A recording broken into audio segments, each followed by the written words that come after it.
ए का ब्रदर बड़ा है ए से, तो दोनों की एज का डिफरेंस ही होगा, दिस में से दिस को घटा दोगे, दोनों की एज का जो डिफरेंस है वो क्या है, वो क्या है, वो 1/11 है दोनों ब्रदर की एज के सम के। तो 10y plus y 11y, x plus 10x 11x, तो ये आ जाएगा 11x प्लस 11y।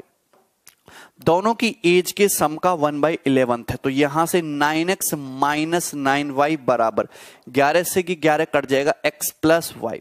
ठीक है, तो 9x माइनस x कितना हो जाएगा 8x, minus 9y plus y कितना हो जाएगा 10y, x बटे y कितना आ जाएगा 10/8 5/4। x बटे y की वैल्यू कितनी आएगी 5/4। बोलो हाँ। हाँ, अब परवेश क्वेश्चन पे फोकस करो, क्लियर है। तो यहां पे ए की एज ही हो गई, ए के ब्रदर की एज होगी, दोनों की एज का डिफरेंस उनकी एज के सम का कितना होगा 1/11। तो एक्स और वाई का रेशियो आ गया, ये अनुपात आ गया एक्स और वाई का, एक्स और वाई की वैल्यू नहीं आई, एक्स और वाई की एज का रेशियो आ गया, एक्स और वाई का रेशियो आ गया। लेकिन क्वेश्चन सॉल्व करने के लिए मुझे एक्स और वाई की एग्जैक्ट वैल्यू चाहिए। देखो ये 5/4 है, ये 10/8 भी हो सकता है, ये 2.5/2 भी हो सकता है, क्लियर है। ये ऐसा कुछ भी रेशियो हो सकता है, लेकिन है 5/4। मुझे बताइए क्या किसी भी संख्या का यूनिट डिजिट या टेंस डिजिट कभी पॉइंट में कभी दशमलव में हो सकता है? मतलब ये तो होगा नहीं। डिजिट जो है हमेशा एक अंक की होती है, डिजिट जो है हमेशा, रागिनी ऑप्शन से बेस्ट है हमें पता है, डिजिट एक अंक की होती है। अगर मैं 5/4 को किसी नंबर से मल्टीप्लाई कर दूंगा तो 2 अंकों का बन जाएगा।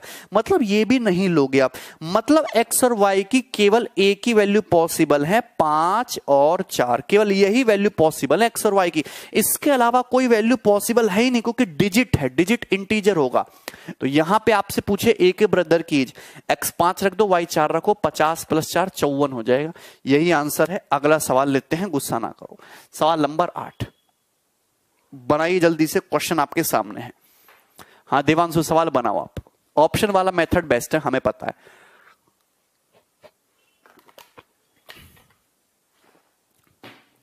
ठीक है, ऑप्शन से ही करना सबसे सही रहेगा।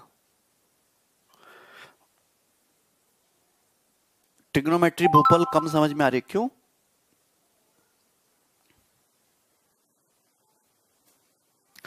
एक एज पहले मान सकते हैं, कोई दिक्कत नहीं है, CISI भी करवाएंगे।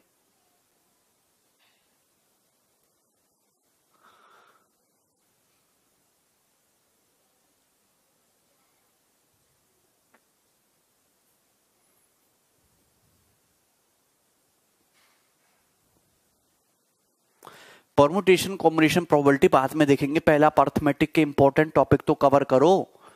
हैं, दिख रहा है रामदेव मुझे तुम्हारा मैसेज। क्वेश्चन आपके सामने, the sum of present ages of Riya and Abby 48 साल। रिया और एबी की वर्तमान आयु का योग 48 वर्ष है। Today Abby is 4 years older than Shweta. वर्तमान में एबी जो है श्वेता से 4 साल बड़ी है। The respective ratio of present ages of Riya and Shweta is 4:7। Present में रिया और श्वेता की जो एज का रेशियो है 4:7 है। What was Abby's age 2 years ago। Abby की एज 2 साल पहले क्या थी? सॉल्व करिए, सॉल्व करिए, क्वेश्चन आपके सामने। Present ages of Riya and Abby 48। Present में रिया और एबी की जो एज का सम है, वर्तमान में रिया और एबी की एज का सम 48 साल है। टुडे वर्तमान में एबी जो है श्वेता से 4 साल बड़ा है। ठीक है, ठीक है, कोई दिक्कत नहीं। Respective ratio present ages of Riya and Shweta is 4:7। Present में रिया और श्वेता की एज का रेशियो, प्रेजेंट में रिया और श्वेता की जो एज का रेशियो है वो कितना है? 4:7 है। 4:7 रिया और श्वेता की एज का रेशियो कितना है? 4:7। क्लियर है। और एबी जो है वो 4 साल ओल्डर है श्वेता से।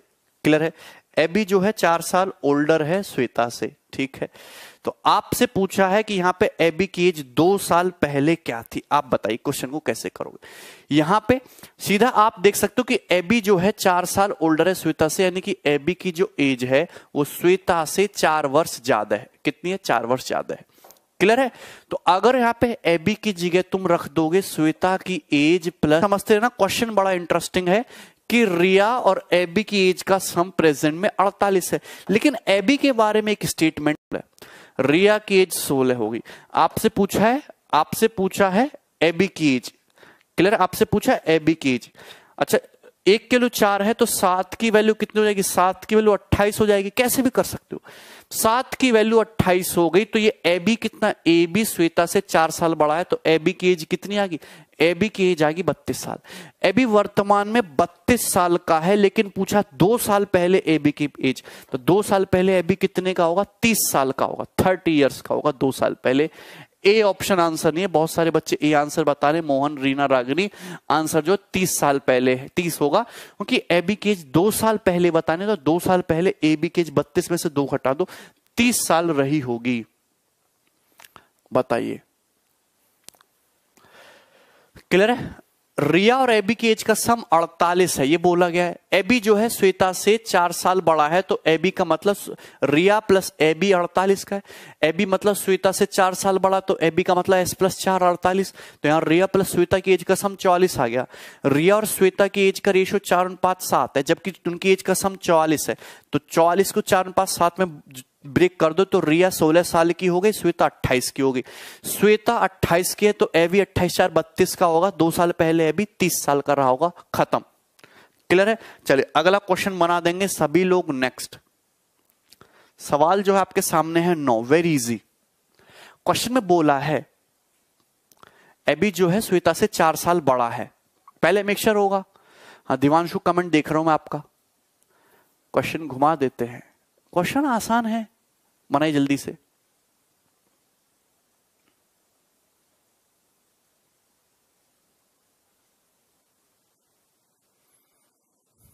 गोविंद, सचिन, एबी जो है श्वेता से 4 साल बड़ा है, तो एबी की जो एज है एस प्लस 4 नहीं हो जाएगी? श्वेता की एज एस मान ली, एस प्लस 4 वो रख दिया मैंने वहां पे। पिक्चर सही है? क्लियर? चलो क्वेश्चन बनाओ। आगे क्वेश्चन है आपके सामने, सवाल नंबर 9, प्रॉब्लम एजिस। क्वेश्चन खुद से भी सॉल्व करने की कोशिश करो दिवाकर।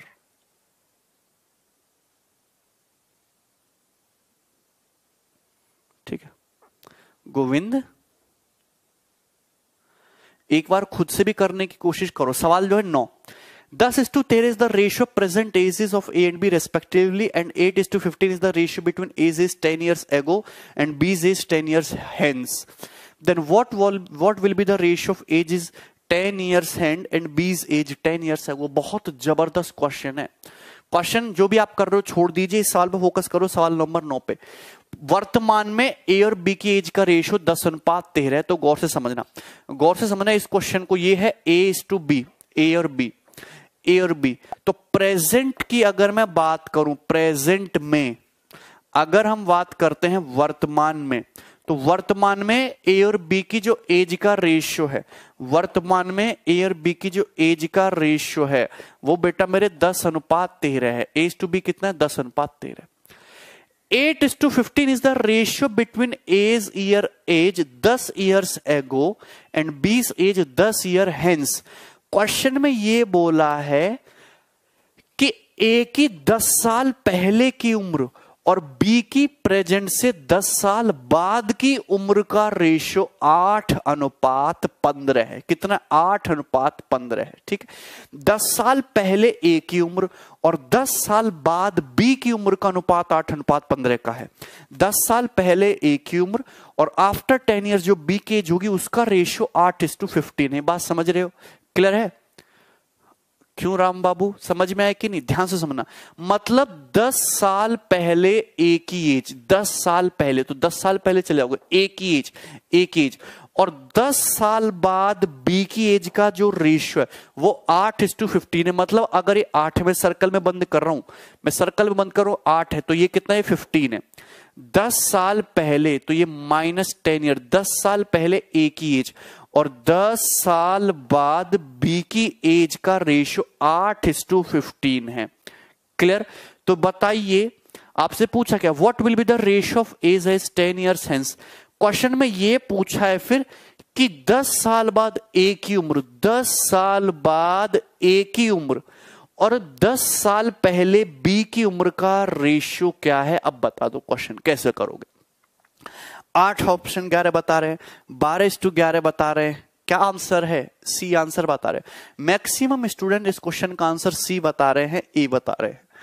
आप इस क्वेश्चन को सॉल्व करने की कोशिश करो। ये है छोटा टेक्निकल टफ सवाल, ये कैलकुलेटिव सवालों से ज्यादा डिफिकल्ट है ना। आपको लॉजिक पता होना चाहिए कि वर्तमान में ए और बी की एज का रेशियो कितना है, 10:13 है। कितना है? 10:13 है। 10 साल पहले ए की उम्र और 10 साल बाद बी की उम्र का जो रेशियो है वो कितना है? 8:15 दिख रहा है रेशियो। 10 साल पहले ए की उम्र 8 यूनिट है, तो 10 साल बाद प्रेजेंट से 10 साल बाद 15 यूनिट है। 8:15 दिया। क्वेश्चन पूछा क्या है कि 10 साल बाद ए की उम्र और 10 साल पहले बी की उम्र का ये रेशियो पूछा है। बताइए कौन करेगा इस क्वेश्चन को सॉल्व? डिफरेंस सेम है, क्रोई क्रॉस मल्टीप्लिकेशन मेथड, कुछ लगाने की जरूरत नहीं है। मुझे बताइए वर्तमान में ए कितने का है? वर्तमान में ए की एज है 10 यूनिट। 10 साल पहले ए की एज कितनी है? 8 यूनिट। तो डिफरेंस कितने का आ रहा है? डिफरेंस आ रहा है 2 यूनिट का। डिफरेंस 2 यूनिट का है भैया। प्रेजेंट में ए 10 यूनिट का है, 10 साल पहले 8 यूनिट का था, तो 2 यूनिट का डिफरेंस आ रहा है। तो 2 यूनिट का मतलब कितना है? 10 साल। बी की बात करो, बी की प्रेजेंट में एज 13 है। बी की प्रेजेंट में एज 13 यूनिट है। बी की 10 साल बाद एज 15 यूनिट है। तो बी की एज कितनी बढ़ी? 2 यूनिट। बी की एज कितनी बढ़ी? 2 यूनिट। और क्वेश्चन के अकॉर्डिंग 10 साल, तो 2 यूनिट का मतलब कितना? 10 साल। तो यहां देखो 2 यूनिट का मतलब कितना? 10 साल। 2 यूनिट का मतलब कितना? 10 साल। तो ये एकदम बैलेंस है, ये एकदम बैलेंस है। कुछ भी करने की जरूरत नहीं है कि मैं अगर ये कहूं 2 यूनिट का मतलब 10 साल आ चुका है, 2 यूनिट का मतलब 10 साल आ चुका है, कुछ भी आपको करने की जरूरत नहीं है। तो अगर ए की प्रेजेंट में एज 10 यूनिट है, तो अगर हम ए की 10 साल बाद की गुणा वो करें, ए की 10 साल बाद एज देखें, तो 10 साल का मतलब कितना है? 2 यूनिट। तो ए की एज 10 + 2 कितनी हो जाएगी? 12 यूनिट। बी की प्रेजेंट में एज 13 है। अगर मैं बी की 10 साल पहले की एज देखूं, 10 साल पहले की एज देखूं मैं बी की, तो 10 साल का मतलब 2 यूनिट है। तो बी की एज 13 यूनिट से घटकर 11 हो जाएगी। तो ए की 10 साल बाद एज कितनी होगी? 12 यूनिट। जबकि बी की 10 साल पहले एज कितनी होगी? 11 यूनिट। रेशियो कितना आ जाएगा एज इसका? 12:11। फर्स्ट ऑप्शन आंसर होगा। यदि बैलेंस नहीं होता तो हम गुणा करके आपस में इसको बैलेंस बनाने की कोशिश करते। क्लियर है? इसको बैलेंस बनाने की कोशिश करते।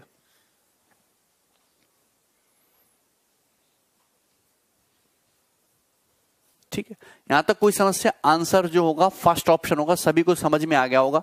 क्लियर? अगला सवाल बना दो आप लोग। सवाल नंबर 10, क्वेश्चन नंबर 10 आपके सामने है। Solve it.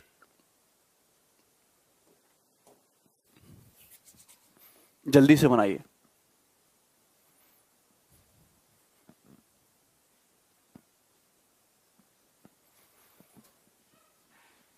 हाँ, वर्क एंड टाइम भी होगा। दुष्यंत आपके सामने अगला सवाल है, सवाल नंबर 10। जल्दी से बनाने की कोशिश करेंगे क्वेश्चन को। सवाल नंबर 10, ईयर सेम ना होते, वो ऐसा ही आपको डाटा सेट करेगा कि आपको ज्यादा दिक्कत ना हो, अदरवाइज गुणा मल्टीप्लीकेशन करके आपसे पूछेगा। ओमिंदर कोई बात नहीं, क्वेश्चन पे फोकस करो। Meena married 10 years ago. Meena ने 10 साल पहले शादी की थी। Today her age is 7/5 times of her age at the time of her marriage. वर्तमान में जो उसकी एज है वो 7/5 गुना है जो एज उसकी शादी के समय थी। Her daughter age is 1/5 of her age. उसकी डॉटर की जो एज है उसकी एज का 1/5 है। What the ratio of Meena's age to her daughter age. Meena की एज उसकी डॉटर की एज का जो रेशियो है 5 साल बाद क्या होगा? Solve it. हाँ शशि क्वेश्चन बनाइए। मीना ने 10 साल पहले शादी की थी, वर्तमान में जो उसकी एज है वो शादी के समय उसकी एज का 7/5 है। Today her age is 7/5 times of her age at the time of marriage. मतलब मैरिज के समय अगर उसकी एज 5 यूनिट थी तो आज उसकी एज 7 यूनिट है। अगर मैरिज के समय उसकी एज 5 थी तो प्रेजेंट में उसकी एज 7 यूनिट है। 7/5 गुना हो गई ना। अब मीना ने 10 साल पहले शादी की थी तो गैप कितने का आ गया? गैप आ गया 2 यूनिट का। तो इसी 2 यूनिट की वैल्यू कितनी दी है? 10 साल दी है। इसी 2 यूनिट के लिए 10 साल दी है तो 1 यूनिट का मतलब 5 साल हो जाएगा। 1 यूनिट का मतलब 5 साल हो जाएगा तो 7 यूनिट का मतलब हो जाएगा 35 साल, 35 ईयर्स। 35 ईयर्स। तो अगर मैं मीना की बात करूं, मीना की प्रेजेंट में एज कितनी है? मीना की प्रेजेंट में एज 35 साल है। बोलो यहां तक कोई दिक्कत है ना? मीना की प्रेजेंट में एज 35 साल है। अब क्वेश्चन के अकॉर्डिंग ये बोला है कि उसकी जो डॉटर है मीना की एज का 1/5 है, तो डॉटर कितने होगी? 35 का 1/5 होता है 7 साल, तो डॉटर होगी 7 साल की। मतलब मीना अगर 35 साल की है तो मीना की जो डॉटर है वो कितनी होगी? मीना की बेटी होगी 7 साल की। ठीक है।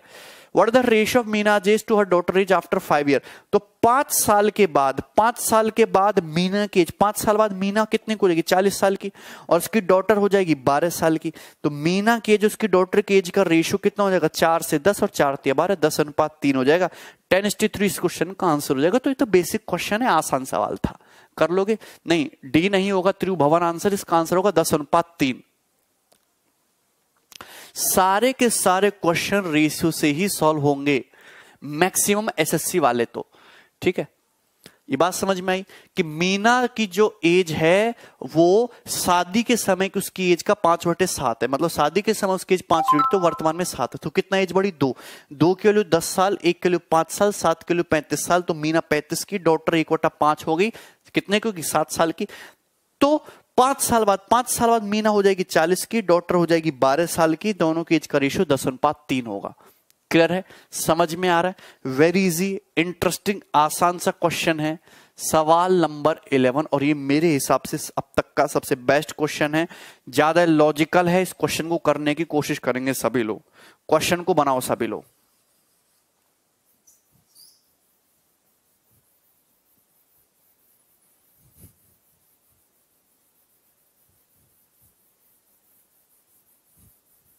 क्वेश्चन सॉल्व करो। सवाल नंबर 11 प्रॉब्लम और जिसका one of the best quality question है ये। अब बनाओ। ठीक है, हिंदी से गड़बड़ थी क्योंकि साल की हिंदी जो है कन्वर्ट करना ही बहुत डिफिकल्ट है। चलो करो क्वेश्चन। सवाल नंबर 11 आपके सामने, जबरदस्त क्वेश्चन है। आप इसको ऑप्शन से बनाने की कोशिश करो, फिर मेथड से भी बनाने की कोशिश करो, आप दोनों कर लोगे। सवाल नंबर 11 जल्दी से। सौरभ भाई, I love you too. Hindi में गलत दे रखा था, क्वेश्चन नंबर 11 को सॉल्व करिए इंग्लिश में। चलिए जल्दी से करो सुहेल। ए आंसर है। The sum of the present ages of father and his son is 99 years. वर्तमान में एक फादर और उसके सन की एज का जो योग है, जो सम है, वो 99 साल है। फादर प्लस सन टोटल कितने साल के हैं? 99 साल के हैं। Okay. When the father was as old as he is now, जब फादर की, हाँ अधेश क्वेश्चन सॉल्व कर लो, आर.एस. अग्रवाल का क्वेश्चन है। हाँ, जब फादर की एज उतनी थी जितनी प्रेजेंट में सन की एज है। मतलब क्वेश्चन को गौर से समझना, क्वेश्चन में यह बोला गया है जब फादर की एज उतनी थी जितनी सन की है। क्लियर है? तो हिज एज वॉज, फादर की एज जो है सन की एज का 4 गुना थी। सन की एज का कितने गुना थी? 4 गुना थी। तो प्रेजेंट में फादर, सन और फादर की एज का जो रेशियो है वो आपसे पूछा है। सन और फादर की एज का रेशियो आपसे पूछा है। क्लियर है? समझ में आया? ठीक है। क्वेश्चन देखो, मैं एक बार फिर से एक्सप्लेन कर देता हूं कि प्रेजेंट में फादर और सन की एज का जो सम है वो 99 साल है। दोनों लोग बाप बेटा मिलाकर कितने साल के? 99 साल के। क्वेश्चन में बोला कि जब बाप अपने बेटे की उम्र में था, जब बाप अपने बेटे की उम्र में था तो बेटा और छोटा होगा। बाप को उस एज में ले जाओ जब बाप बेटे की उम्र में पहुंच जाए। जब बाप बेटे की उम्र में था तो बाप की जो उम्र है उस टाइम की वो 4 गुना है उस समय सन की एज के। बाप को जब बाप जब बेटे की एज में था तो उस समय जो बाप की उम्र थी वो उस समय बेटे की उम्र की कितनी गुना थी? 4 गुना थी। तो बताइए प्रेजेंट में सन और फादर की एज का रेशियो क्या है? क्वेश्चन सॉल्व करिए। विकास का क्वेश्चन सॉल्व हो गया, ए ऑप्शन आंसर है। ठीक, अब मुझे एक बात बताइए कि यहां पे फादर और सन की एज का सम 99 साल है। एक्चुअली मैं प्रॉब्लम ऑन एजेस के आपको जितने भी सवाल कराऊंगा हम हमेशा एज इंटीजर में लेते हैं, कभी भी एज ऐसे नहीं बोलेंगे कि प्रॉब्लम इन एजेस के सवालों में एवरेज एजेस के सवालों की बात अलग है। एवरेज एज के सवाल अलग होते हैं, वो एवरेज में आते हैं। प्रॉब्लम इन एजेस के सवाल में एज हमेशा इंटीजर में लोगे, पूर्णांक में। अगर फादर और एज मतलब 40 साल, 45 साल, 21 साल, 22 साल, 22.5, 23.5 पॉइंट में नहीं लोगे। अब अगर यहां पे क्वेश्चन को देखूं तो दोनों की अगर एज का सम 99 साल है, 99 ईयर्स है, तो इनकी एज जो है प्रेजेंट में इनकी एज का रेशियो पूछा है। तो अगर पहला ऑप्शन आंसर मानते हो, ऑप्शन से देखो 4 + 7 11 यूनिट है, 11, तो 11 99 से कटता ही आंसर हो सकता है। 5 + 7 12, 12 तो 99 से कटेगा नहीं, पॉइंट में चला जाएगा, ये भी आंसर नहीं होगा। क्लियर? ऑप्शन से देखो 5:8 कितना है? 13, 13 भी 99 से नहीं कटेगा, आंसर ये ऑप्शन भी नहीं होगा। तो मेरे 3:8 ये क्या होता है? 11, 11 जो है 99 से कट जाएगा, मतलब ये ऑप्शन भी आंसर हो सकता है। तो दोनों ऑप्शन ए और ऑप्शन बी दोनों ही आंसर हो सकते हैं। क्लियर है? तो 2 ऑप्शन तो आप देखते ही हटा दिया करो, 2 ऑप्शन तो आप देखते ही हटा दिया करो। हाँ अमित, क्वेश्चन पे फोकस करो ध्यान से। अब देखिए इस क्वेश्चन को बताता हूं मैं बेसिक से, ध्यान से समझना, ध्यान से समझना कि सपोज क्वेश्चन के अकॉर्डिंग फादर की जो एज है वो x साल मान ली। मैंने फादर तो मान लिया x साल का, ठीक है, फादर। बहुत स्लोली मैं आपको समझाऊंगा इस क्वेश्चन। और जो हमने बेटा है, जो सन है, सन मान लिया हमने y साल का, सन मान लिया हमने y साल का। फादर जो है वो x साल का है, सन जो है y साल का है। अब क्वेश्चन में ये बोला गया कि जब फादर अपने बेटे की उम्र में था, जब फादर अपने बेटे की उम्र में था, मुझे एक बात बताइए, फादर जब अपने बेटे की उम्र में था तो फादर जो है कितने साल पीछे चला जाएगा? फादर पीछे चला जाएगा x - y साल, x - y साल पीछे चला जाएगा। तो जब फादर अपने बेटे की उम्र में था तो फादर की एज कितनी थी? y साल। और उस समय जो फादर की एज है वो सन की एज का उस समय के अपने बेटे की एज का 4 गुना है, 4 टाइम्स है। अब मुझे एक बात बताइए, क्वेश्चन को जरा, इस क्वेश्चन को भूल जाओ, यहां डाटा पे फोकस करो। सपोज कि वर्तमान में फादर 50 साल का है और उनका जो बेटा है वो 29 साल का है, ऐसे मान लो, कुछ भी ले लो, कितना है? 29 साल का। सपोज वर्तमान में प्रेजेंट में फादर 50 साल का, बेटा 29 साल का है। जब फादर अपने बेटे की उम्र के बराबर था, यानी कि फादर कितने साल का था जब फादर अपने बेटे की उम्र के बराबर था? तो फादर कितने साल का था? 29 का। तो हम कितने साल पीछे गए? हम 21 साल पीछे गए। कितने साल पीछे गए? 21 साल पीछे गए। जब फादर 29 साल का था तो 50 से 29 पे कितने साल पीछे गए? 21 साल पीछे गए। 21 साल का मतलब क्या है? इस 21 साल का मतलब क्या है कि 50 और 29 के बीच का डिफरेंस, इतने साल हम पीछे चले जाएंगे। सन भी 21 साल ही छोटा हो जाएगा। तो सन की एज कितनी रह जाएगी? 8 साल। सन की एज कितनी रह जाएगी? 8 साल। इस बात को आप समझना, ऑप्शन से भी कर सकते हो, पहले लॉजिक को समझो कि सपोज, मैं आपको एग्जांपल देके समझा रहा हूं, सपोज फादर वर्तमान में 50 साल का है और उसका बेटा 29 साल का है। तो जब उसका फादर जो है अपने बेटे की उम्र में था तो फादर 50 का है, जब फादर 29 का होगा तो कितने साल पीछे चले गए? 50 से 29, 21 साल पीछे चले गए। 21 साल पीछे चले गए तो ये 21 साल क्या है? 21 साल क्या है? फादर और सन की एज का डिफरेंस ही तो है। तो फादर और सन की एज के डिफरेंस के बराबर आप पीछे चले जाओगे। सन भी 21 साल ही छोटा होगा। फादर अगर 21 साल छोटा तो सन भी 21 साल पीछे ले जाओ। सन कितने का होगा? 8 साल का। क्लियर है? तो ये आई एज कैसे? ये एज ऐसा है कि सन की एज कितनी थी? 29। सन की एज कितनी थी? 29, यानी कि वाई। इसमें से हमने क्या माइनस किया? इसमें से हमने माइनस किया 21। और ये 21 साल का मतलब क्या है? 21 साल का मतलब है फादर की एज और सन की एज का डिफरेंस, यानी कि y - y, y + y हो जाएगा 2y, 2y - x, यानी कि फादर तो हो जाएगा 29 साल का, सन हो जाएगा 8 साल का, यानी कि सन जो है 2y - x साल छोटा हो जाएगा। कैसे छोटा हो जाएगा? सन की एज में से आपको क्या घटाना पड़ेगा? दोनों की एज का डिफरेंस घटाना पड़ेगा। क्लियर है? सन की एज आ जाएगी प्रेजेंट में, उस समय की। क्लियर है? तो यानी कि उस समय सन की एज कितनी थी? उस समय उसके फादर का जो सन है उसकी एज रही होगी 2y माइनस एक्स। तो यहां रख दोगे 2y माइनस एक्स। सिंपल सी ये एक लाइन की इक्वेशन आपको बनानी थी। एक लाइन की इक्वेशन आप बना लेते तो आप इस क्वेश्चन को बड़ी आसानी से कर लेते। आप मुझे बताइए कि जब फादर बेटे की उम्र में था, तो फादर जब बेटे की उम्र में था तो फादर की एज तो होगी y साल। सन कितना छोटा होगा? अल्टीमेट टारगेट यही तो है, सन कितना छोटा हो गया। जब फादर को हम बेटे की उम्र में ले गए, यानी कि x से हम फादर को घटा के y साल का कर दिया। जब हमने फादर को x साल की एज से घटा के y साल का कर दिया तो फादर की एज कितनी घटा दी? फादर की एज x माइनस y साल हमने घटा दी, इतनी घटा दी। तो यहां भी तो x माइनस y साल की घट जाएगा सन। तो सन की जो एज है वो कितनी हो जाएगी? वो हो जाएगी 2y माइनस एक्स। तो सन की उस समय एज, फादर तो रहा होगा y का, फादर तो रहा होगा समय y का, सन रहा होगा 2y माइनस एक्स था। तो दोनों का और फादर की जो एज है उस समय सन की एज का 4 गुना है। यहां से सॉल्व करना तो y बराबर 4 दूनी 8y माइनस 4x। क्लियर है? y बराबर 4 दूनी 8y माइनस 4x। ये बात समझ में आ रही है? y इंटू ये कितना हो जाएगा भाई? 29y 2y minus x. तो y बराबर 8y माइनस 4x। क्लियर है? तो 4x बराबर कितना हो जाएगा? 8y minus y 7y। तो x बटे y कितना आ जाएगा? 7/4। 7/4। क्लियर है? और आपसे पूछा क्या क्वेश्चन? पूछा है आपसे सन और फादर की एज का रेशियो y अनुपात x पूछा है। तो y अनुपात x कितना हो जाएगा? 4:7। उल्टा होगा फर्स्ट ऑप्शन। First option. हाँ तेजराम, समझ में आ रहा है? समझ में आ रहा है? सर सन का एज 20 साल होता तो फिर नेगेटिव में चला जाएगा ना, सवाल ही नहीं बनेगा उस केस में। फादर x साल का है, सन y साल का। जब फादर अपने बेटे की उम्र में था, फादर y साल का था, तो कितने साल पीछे चले गए? x माइनस y साल। सन की एज भी x माइनस y साल हो जाएगी। तो सन की एज कितनी हो जाएगी? 2। चलो एक बार मैं फिर से बता देता हूं, चाहे इस क्वेश्चन को नहीं समझ पा रहे हो फिर से, लेकिन सवाल में कुछ था नहीं। मुझे ये बताओ कि वर्तमान में फादर सपोज x साल का है, वर्तमान में पिता x साल का है, और उसका जो बेटा है बेटा y साल का है, बेटा y साल का है। फादर कितने के? पिताजी x साल के, बेटा y साल का। क्वेश्चन में बोला है कि जब फादर अपने बेटे की उम्र में था, ये प्रेजेंट की बात कर रहा हूं, वर्तमान में ये पिक्चर है। जब बाप अपने बेटे की उम्र में था, यानी कि जब बाप भी y साल का था। बाप कितने का? जब बाप y साल का था।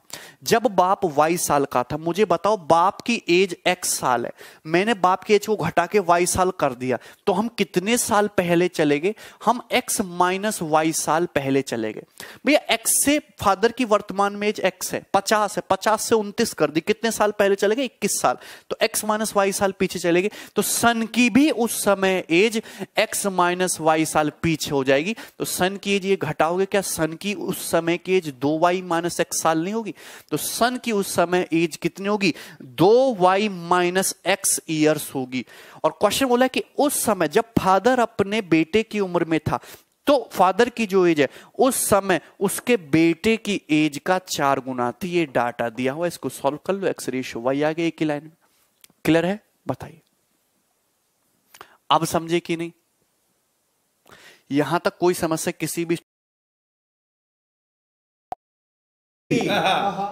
चोपड़ अंडरग्राउंड होगी कि चोपड़ मानसरोवर जे मेट्रो मान? खुद से ट्राई करके देखना।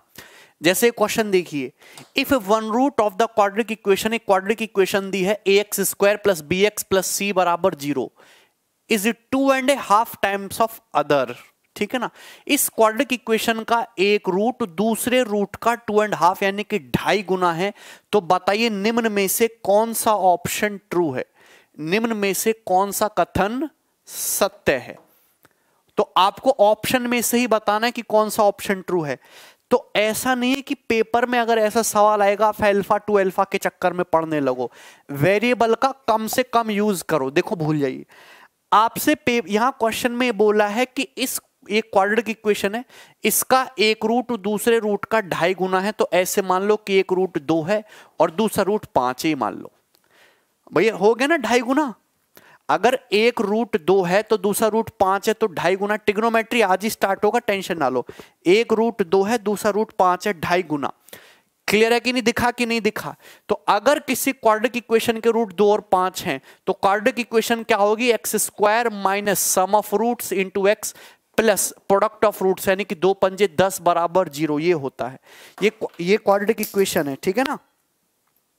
तो ये क्वाड्रिक इक्वेशन ऐसी है जिसके रूट 2 और 5 है, मतलब एक रूट दूसरे रूट का 2.5 गुना है।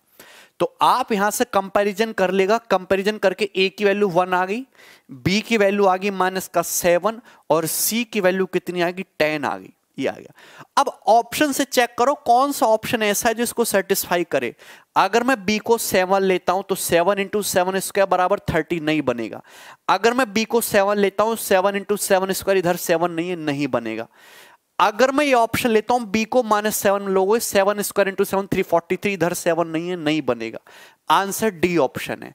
आप चेक करेगा बी की जगह -7 रखो, -7 का स्क्वायर 49, 49 इंटू 10 490। सी की जगह रखिएगा 10 और ए की जगह तुम रखेगा 1, 49 गुणा 10 490 गुणा 1 490, इक्वल हो गया। दोनों बातें सेटिस्फाई होगी, मतलब ये आंसर है डी ऑप्शन।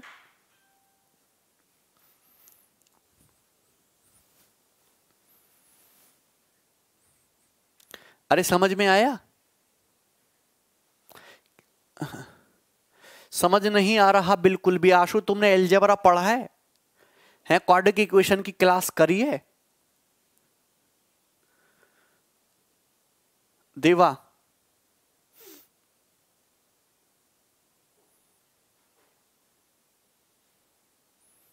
मारुति, ये नए नए लड़के कौन से आ गए? मारुति, मुकेश, जयकेश, देवा, रमन।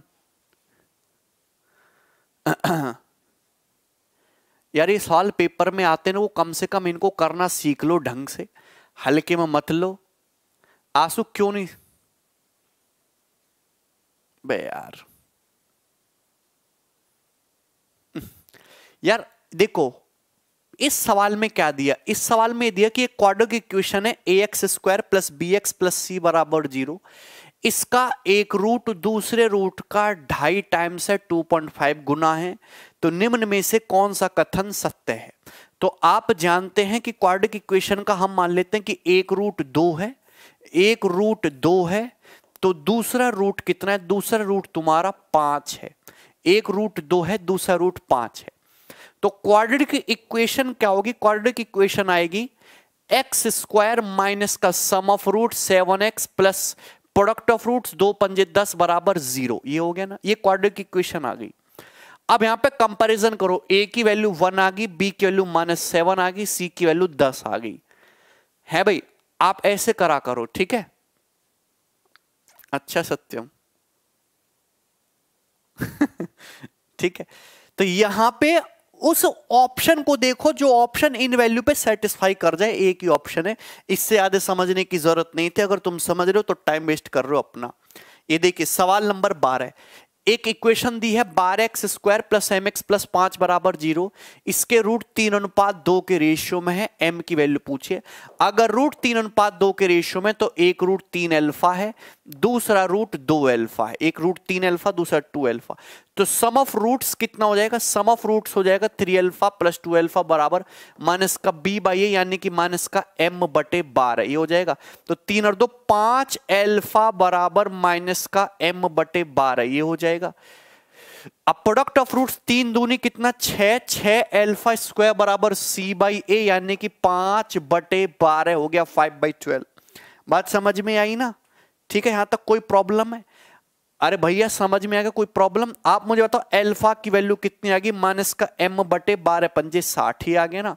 इसको यहां डाल देते हैं अल्फा की वैल्यू को ना, तो माइनस m का मतलब m², और ये तुम्हारा हो जाएगा 60 गुणा 60 बराबर 5/12।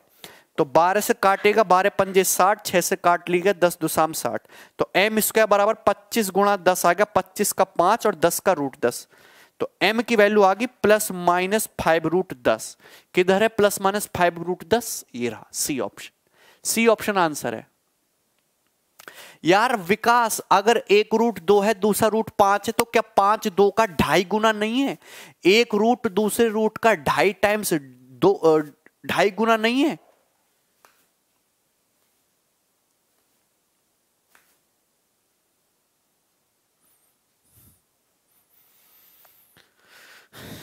है भाई, जल्दी बनाओ। ये रहा 13 number.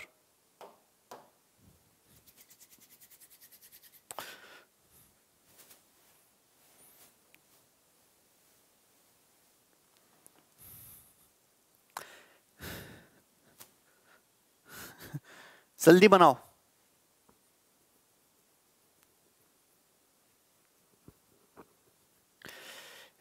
Coefficient of x in the equation x² plus px plus p में x का कोफिशिएंट 13 की जगह 17 लिखा गया और इस तरह मूल -2 और -15 प्राप्त होता है, तो सही समीकरण के मूल बताइए।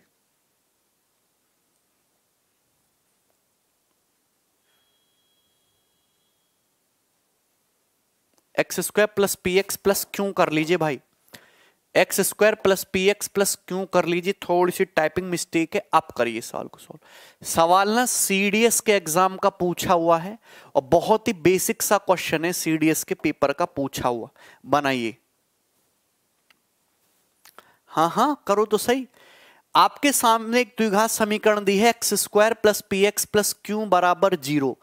इसमें x का कोफिशिएंट 13 की जगह 17 लिखा गया और इस तरह मूल -2 और -15 प्राप्त हुआ, तो सही समीकरण के मूल बताओ। आप मुझे बताओ कि हमने कोफिशिएंट में 13 की जगह 17 लिख दिया, एक्चुअल में कोफिशिएंट होना चाहिए था 13, लेकिन हमने देखो ये लिख रहा है x square plus p x plus Q, ये तुम्हारा x का कोफिशिएंट प्लस का p है, यहां पे कोफिशिएंट होना चाहिए था 13, लेकिन 13 की जगह गलती से लिख दिया कितना 17, होना चाहिए था 13, करेक्ट 13 था। 13 अगर था x का कोफिशिएंट तो सम ऑफ रूट्स कितना आएगा, सम ऑफ रूट्स आएगा -13, मतलब आंसर वो ऑप्शन है जिसमें सम ऑफ रूट्स -13 हो, ये ऑप्शन नहीं है, ये ऑप्शन है आंसर।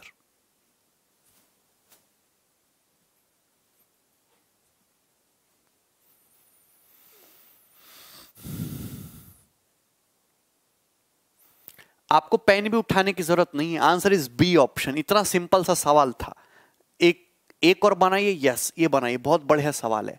ये सवाल भी 14 जो है, ये सवाल भी सीडीएस के पेपर का पूछा हुआ। जैसे कि मैं पहले बता चुका हूं कि सीडीएस के पेपर में ज्यादा सवाल आते हैं क्वाड्रेटिक से।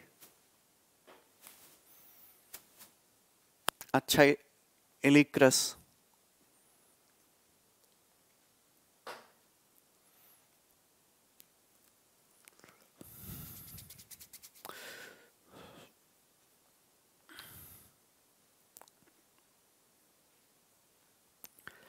अंडर व्हाट कंडीशन, किस कंडीशन के according one of the roots of equation, इस इक्वेशन आपके सामने क्या दिया, x square plus p x plus q बराबर 0 is the square of other, वो अदर इक्वेशन का मतलब अदर रूट का स्क्वायर होगा।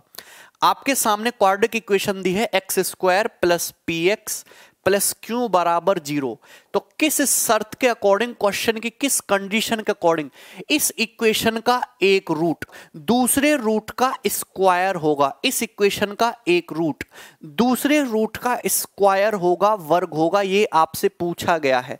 तो आप जानते हैं कि एक रूट अगर 1 है तो दूसरा रूट 1 स्क्वायर मान लो।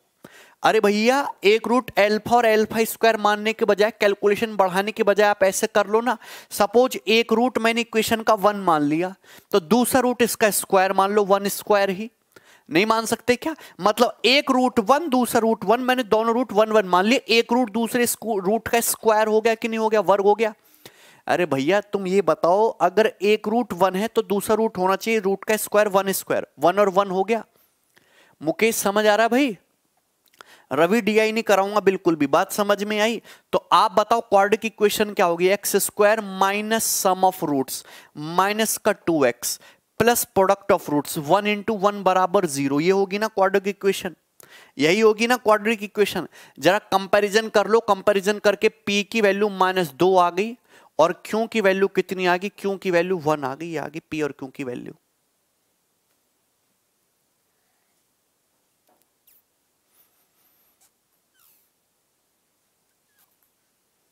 बात समझ में आई?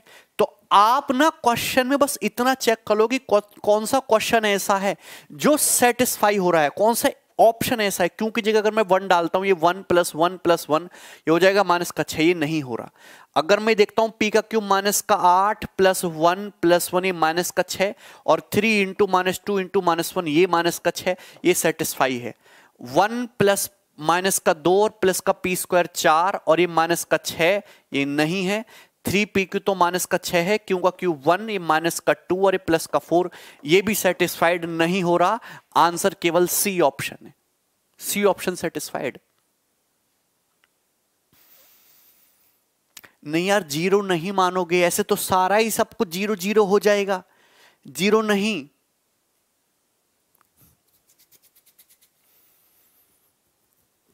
अच्छा ट्रिग्नोमेट्री नया चैप्टर स्टार्ट होने वाला है इसलिए लड़के आए। वो होता है ना, नया चैप्टर स्टार्ट होता है तो पहले दिन कुछ लोग पढ़ने आ जाते हैं भूले भटके। आगे बढ़ो, ये बनाओ सवाल नंबर 15।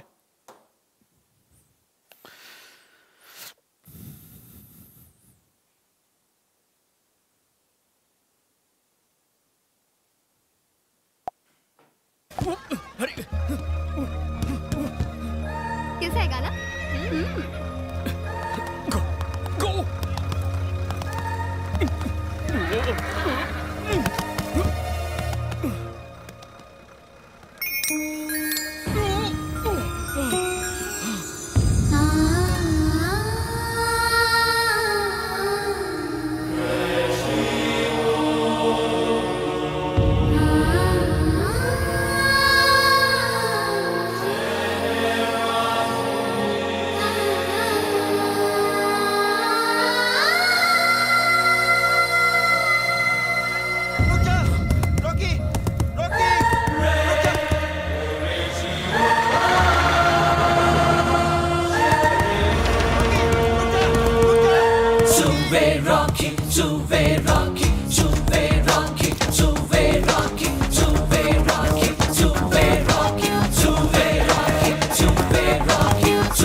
एल्फा और बीटा इस क्वाड्रिक इक्वेशन के रूट हैं, तो alpha by beta plus beta by alpha, ये बहुत इंपॉर्टेंट सवाल है। आपसे पूछा है, अगर आप इस चीज को गौर से देखो तो अल्फा बीटा एलसीएम आ जाएगा, ऊपर हो जाएगा alpha square plus beta square. इतनी बात हर स्टूडेंट जानता है, ठीक है ना। लेकिन आप जानते हैं कि अगर इस क्वाड्रिक इक्वेशन के रूट अल्फा बीटा हैं तो सम ऑफ रूट्स कितना हो जाएगा, माइनस का बी बटा ए यानी कि 13/3, और प्रोडक्ट ऑफ रूट्स कितना हो जाएगा, अल्फा इंटू बीटा बराबर हो जाएगा तुम्हारा 14/3, 14/3। तो alpha square plus beta square किसके बराबर है, अल्फा प्लस बीटा का whole square minus 2 alpha beta, और बटे किसके आएगा, बटे आएगा अल्फा बीटा के, ठीक है ना। अल्फा बीटा कितना है, अल्फा प्लस बीटा 13/3 है, 169/9। 2 अल्फा बीटा कितना है, 14/3 को आप लिख सकते हो ना 42/9। 42 माइनस ये 2×84/9 हो जाएगा, और अल्फा बीटा का मतलब 42/9। यही है क्या बात? आप देखेंगे 9 9 9 तीनों जगह कटेगा। 169 माइनस 84, 9 में 4 गया 5, 16 में 8 गया 8, 85/42। 85/42 है क्या कहीं? ये रहा D option answer. Answer is D option.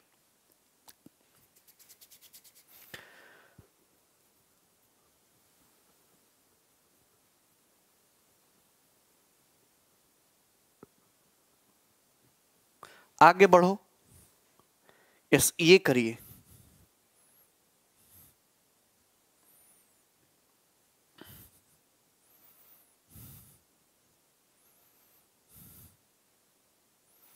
इसको करिए जरा। इस क्वेश्चन का आंसर क्या आएगा?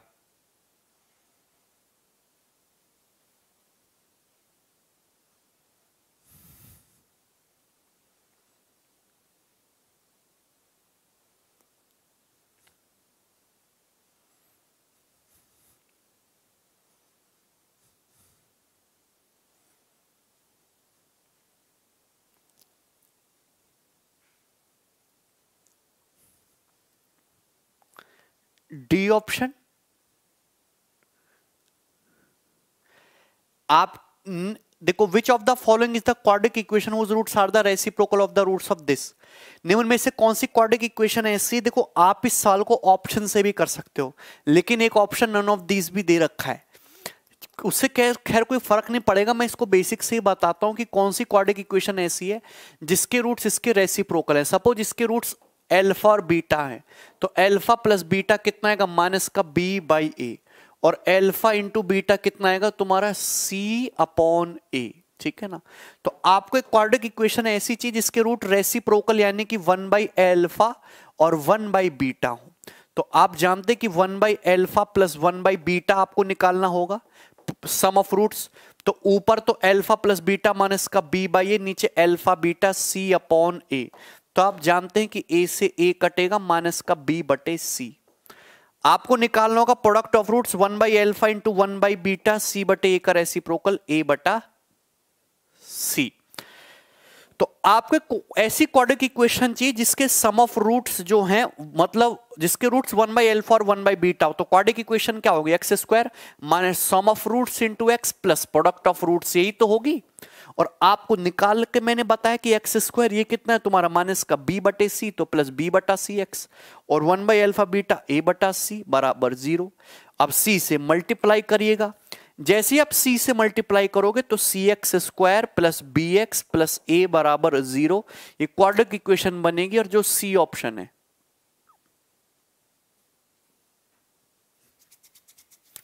साफ है?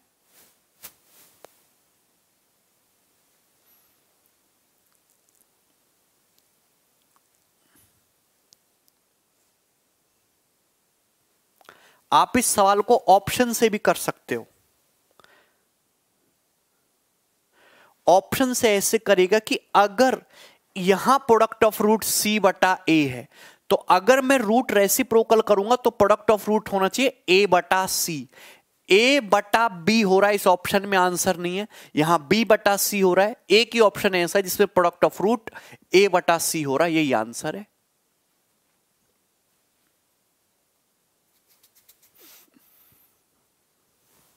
ठीक है ना?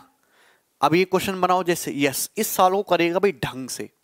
सवाल नंबर 17 को करेगा ढंग से, बहुत इंपॉर्टेंट सवाल है।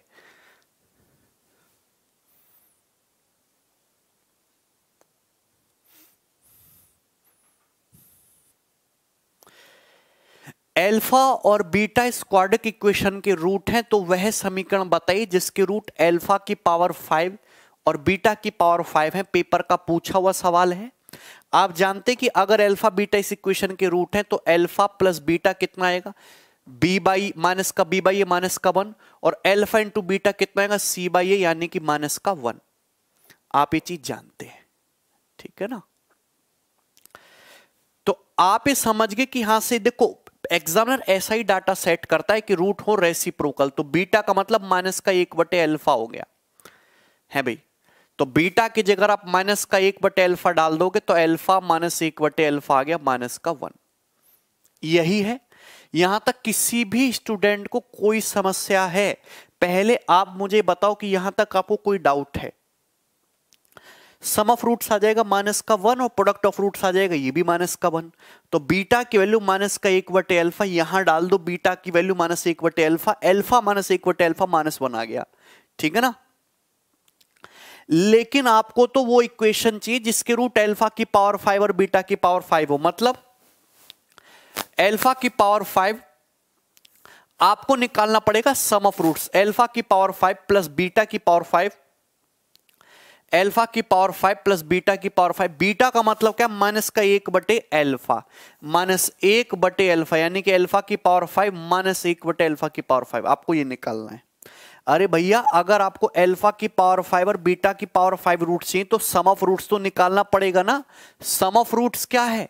सम ऑफ रूट्स तो आपको निकालना पड़ेगा ना, अल्फा की पावर 5 प्लस बीटा की पावर 5। अब जब मैंने आपको अलजेब्रा पढ़ाया है, अगर मैंने आपको अलजेब्रा पढ़ाया है तो आप ये जानते हैं अल्फा की पावर 5 माइनस बीटा की पावर 5 का डायरेक्ट फंडा अल्फा क्यूब -1/अल्फा cube into alpha square plus 1/अल्फा स्क्वायर और माइनस का अल्फा -1/अल्फा। बोलो, ये फंडा मैंने आपको डायरेक्ट समझाया है कि नहीं समझाया है? यस और नो?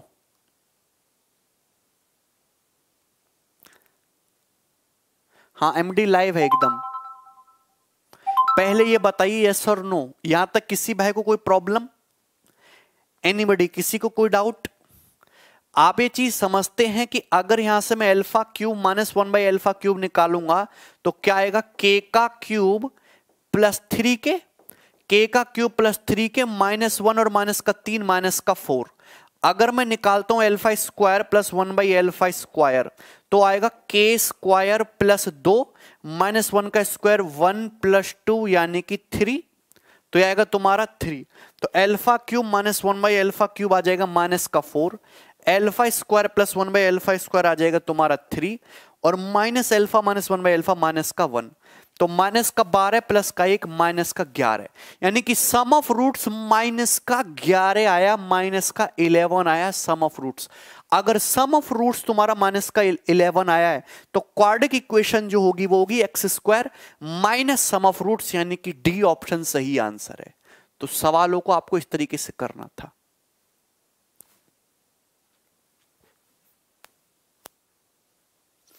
बी ऑप्शन नहीं, आंसर डी ऑप्शन है भाई। सवाल बहुत बढ़िया था।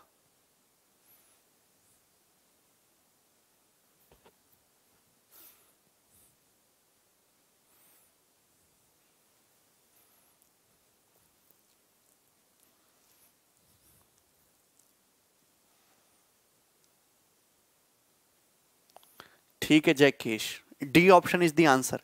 सम ऑफ रूट्स कितना है? माइनस का 11। तो क्वाड्रेटिक इक्वेशन क्या हो जाएगी? X square minus product of roots. ये सवाल, अगर मैं इस सवाल की बात करूं, ये सवाल डिट्टो आपके 2017 मेंस के पेपर का पूछा हुआ है, डिट्टो।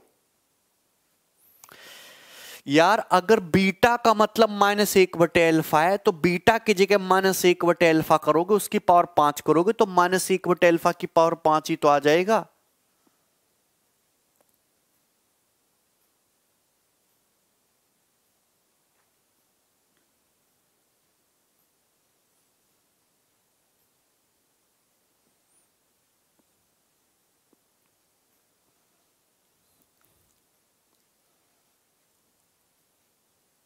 ठीक है ना? एक क्वेश्चन और लेते हैं, जैसे ये बनाओ। चलो एक सवाल और लेता हूं मैं आपके लिए, एक और ये बनाओ। सवाल नंबर 18, फटाफट करिए जरा इस सवाल को। अल्फा और बीटा क्वाड्रेटिक इक्वेशन के रूट हैं, तो वह समीकरण बताइए जिसके रूट अल्फा की पावर 8 और बीटा की पावर 8 है। अगर अल्फा बीटा इस क्वाड्रेटिक इक्वेशन के रूट है तो आप जानते हैं कि अल्फा प्लस बीटा कितना आ जाएगा? अल्फा प्लस बीटा आ जाएगा तुम्हारा माइनस का b/1 और अल्फा इंटू बीटा कितना आ जाएगा? c/, यानी कि माइनस का 1।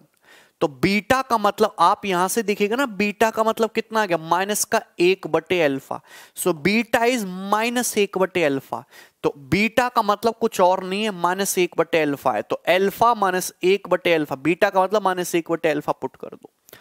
आपसे पूछा है वो क्वाड्रेटिक इक्वेशन बताओ जिसके रूट अल्फा की पावर 8 हो और बीटा की पावर 8 हो। तो आप निकालो रूट का सम अल्फा की पावर 8 प्लस बीटा की पावर 8, और बीटा का मतलब -1/अल्फा और -1/अल्फा का मतलब 1/अल्फा की पावर 8। सवाल खत्म। सभी को पता है अगर अल्फा -1/अल्फा 1 है तो अल्फा स्क्वायर प्लस 1/अल्फा स्क्वायर क्या हो जाएगा, के स्क्वायर प्लस 2 3, स्क्वायर करेंगे 4, स्क्वायर करेंगे 7, इसका स्क्वायर करेंगे तो 47 आएगा। तो अल्फा की पावर 8 प्लस 1/अल्फा की पावर 8 इज नथिंग बट 47। अगर 47 है तो देखते ही answer A option, A option खत्म।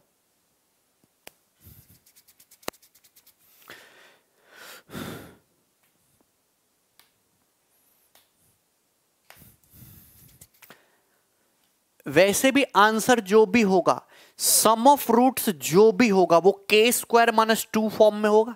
एक ही ऑप्शन ऐसा है जो के स्क्वायर -2 फॉर्म में 47, ना ये ऑप्शन है, ना ये ऑप्शन है, ना ही ये ऑप्शन है। अजय,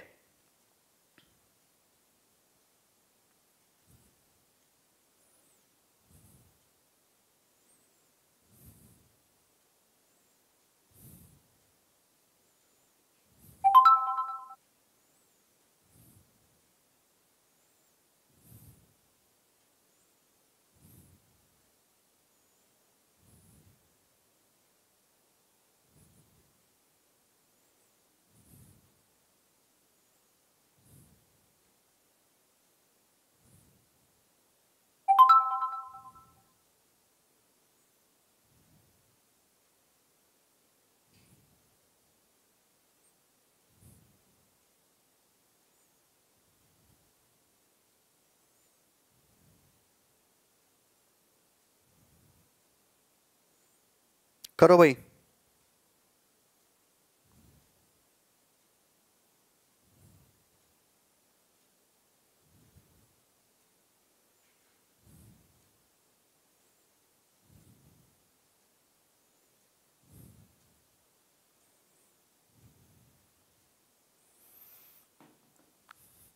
सर मैं अभी अंडे धीरे धीरे समझ आ रहा है, समझ में आया ना। चलो अगला क्वेश्चन देखो। यस, सवाल नंबर 19, ये बड़ा बढ़िया सवाल है यार। ये सवालों को देख के डरना नहीं बेटा, पेपर में ऐसे सवाल आए हैं, सवाल 2017 मेंस के एग्जाम का है, हल्के में मत लेना। और पेपर में सवाल ऐसे दिख रहे हैं, सॉल्व करिए, क्या आंसर है। क्यों नहीं समझ आया? हाँ, मैं आपको 2 सवाल और करा रहा हूं, फिर उसके बाद बाकी के क्वेश्चन आप खुद करना। हाँ, अल्फा और बीटा द्विघात समीकरण के मूल हैं। द्विघात समीकरण कौन सी है? हाँ कि कोई भी द्विघात समीकरण है। अल्फा प्लस बीटा 8 है, अल्फा माइनस बीटा 2√5 है। अल्फा की पावर 4 प्लस बीटा की पावर 4 निम्न में से किस समीकरण के मूल हैं? आप ये जानते हैं मेरे भाई कि अगर आप यहां से देखिएगा तो आपको अंदाजा लगेगा कि अल्फा प्लस बीटा 8 है, तो अल्फा की वैल्यू निकालोगे, दोनों को जोड़िएगा तो 4, 8 प्लस 2√5 का आधा 4 प्लस √5। और अगर आप बीटा की वैल्यू निकालिएगा तो बीटा की वैल्यू निकालने के लिए घटा के आधा करेंगे, 8 माइनस 2√5 का आधा 4 माइनस √5। ये अल्फा की वैल्यू है, ये बीटा की वैल्यू है, यानी अल्फा बीटा की वैल्यू आ गई। आपसे पूछा है वो क्वाड्रेटिक इक्वेशन बताइए जिसके रूट अल्फा की पावर 4 और बीटा की पावर 4 हो। तो आप निकालते हैं यहां से सम, हम निकालते हैं यहां से सम, अल्फा की पावर 4 प्लस बीटा की पावर 4, क्या निकालते हैं? सम। हाँ, 2017 का पेपर हार्ड था भैया, ऐसे बात बोलो। हम निकालते हैं रूट्स का सम, अल्फा की पावर 4 प्लस बीटा की पावर 4।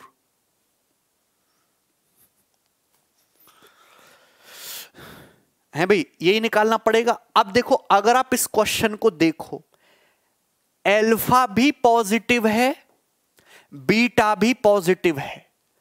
मुझे देखो प्रोडक्ट ऑफ रूट्स निकालने की जरूरत है ही नहीं, क्योंकि यहां पे हर ऑप्शन में प्रोडक्ट ऑफ रूट्स सेम दिया हुआ है, मुझे निकालने की कोई जरूरत नहीं है। अगर आप देखो, मुझे फोकस केवल इसी पे करना है। यहां माइनस प्लस दिख रहा है और बहुत दूर दूर भी है। मैं यहां पे एक चीज लगाना चाहूंगा, अप्रोक्सीमेशन। एल्फा एक पॉजिटिव वैल्यू है, 4 में √5 जोड़ोगे। बीटा भी एक पॉजिटिव वैल्यू है, 4 में √5 घटाओगे, तो एल्फा की पावर 4 प्लस बीटा की पावर 4 भी पॉजिटिव आएगा। अगर सम ऑफ रूट्स पॉजिटिव है तो क्वाड्रेटिक इक्वेशन होती है x² minus product of roots, यानी कि आंसर में माइनस का साइन आएगा। ना ये आंसर है, ना ये आंसर है, ना ही ये आंसर है। तो दो आंसर आपके देखते ही हट गए। दो आंसर भाई मेरे आपके देखते ही हट गए। पहले ये बताओ यस और नो क्लियर हुआ कि नहीं क्लियर हुआ है भाई? एल्फा की पावर 4 आपको वो क्वाड्रेटिक इक्वेशन बतानी है जिसके रूट एल्फा की पावर 4 और बीटा की पावर 4 हो। तो आपको निकालना पड़ेगा सबसे पहले सम ऑफ रूट्स। तो एल्फा की पावर 4 प्लस बीटा की पावर 4, सम ऑफ रूट्स निकाले, मूलों का योग निकालिए। अरे बात समझ में आई? कुणाल तुम ब्लॉक नहीं हो, ठीक है ना? अब एल्फा भी पॉजिटिव बीटा भी पॉजिटिव, तो ये पॉजिटिव ही आने वाला है। मतलब आंसर में होता क्या है? x² minus sum of roots, minus होता है भाई? तो माइनस, ये दोनों आंसर तो पॉसिबल होंगे नहीं। लवकुश बेटा दो इक्वेशन दिए ना, दोनों को जोड़ दो, जोड़ दोगे तो बीटा बीटा कट जाएगा, 2 एल्फा आ जाएगा, 8 प्लस 2 √5। एल्फा की वैल्यू आ जाएगी 4 प्लस √5 और बीटा की 4 माइनस √5। यार बोल दो पहले तुम यहां तक। किशन ठीक है? आप पहले मुझे बताओ यस नो करके कि जितने भी स्टूडेंट है सबको समझ में आ गया? ये जितने भी स्टूडेंट है क्या ये चीज सभी को समझ आती है? पहले आप हमें ये बताओ।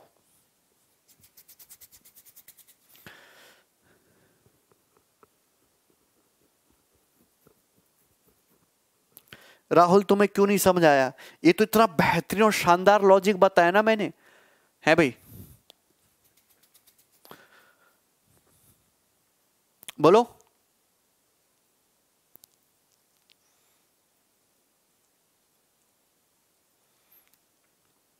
चलो ठीक है। अब आपके पास दोनों ही तरीके हैं भाई, या तो इसको सॉल्व करो या फिर ऐसे देखो। देखो आप मुझे बताओ √5 की अप्रोक्सीमेट वैल्यू क्या होती है? 2.2 होती है। क्या होती है? 2.2। क्या होते हैं मेरे भाई? 2.2। 22 का स्क्वायर 484 होता है, तो √5 अप्रोक्सीमेटली 2.2 होता है। तो अगर आप देखो एल्फा की वैल्यू 4 में 2.2 जोड़ोगे अप्रोक्सीमेटली 6.2 आती है। बीटा की वैल्यू 4 में से √5 घटाओगे अप्रोक्सीमेटली 1.8 आएगी। अगर आप एल्फा की पावर 4 करिएगा तो आप जानते हैं एल्फा की पावर 4 करने पर क्या आएगा? 6 छिंग 36 छिक्का 216 छिक्कम 1296 और ये 6.2 लगभग 1400 के करीब आएगा। और 1.8 की पावर करोगे तो 4 लगभग 16 के नजदीक आएगा। तो अप्रोक्सीमेटली 1400 के आसपास बैठ रहा है, मतलब 1764 पॉसिबल नहीं है, 1522 तक ही जा सकते हो। एक ऑप्शन आंसर है। This is the answer.